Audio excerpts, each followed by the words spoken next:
కర్నూలు జిల్లా ఆదోనిలో 7వ తరగతి విద్యార్థిపై స్కూల్ కరెస్పాండెంట్ బూటు కాళ్లతో దాడి చేసిన ఘటన కలకలం రేపింది. విద్యార్థుల మధ్య జరిగిన చిన్న ఘర్షణ విషయంలో స్కూల్ కరెస్పాండెంట్ విద్యార్థి గణేష్ పై దాడి చేశాడు. బూటు కాళ్లతో తన్ని తీవ్రంగా గాయపరిచాడు.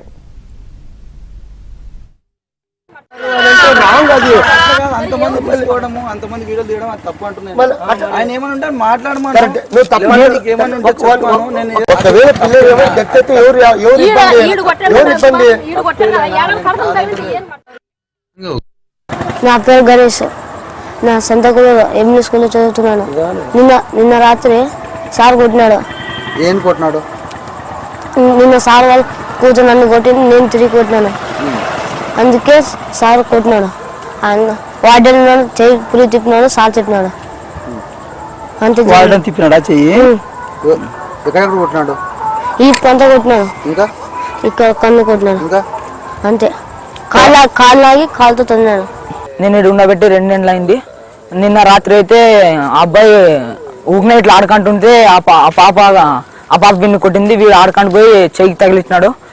చెయ్యికి తగిలిచ్చింటే ఆ పాప సార్ కాడ కూర్చుంటే ఆయన వార్డెన్ అన్న ఉండి సార్ చెప్పినాడు.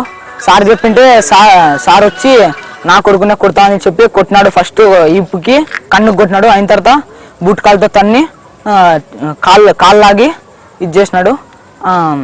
అయిన తర్వాత మరి సీసీ కెమెరాల ముందే కొట్టినాడు. అయిన తర్వాత వార్డెన్ అన్న మరి పోయి సార్ కాడ పోయి ఇట్లా నన్నే ఎదురు తిరుగుతున్నాడని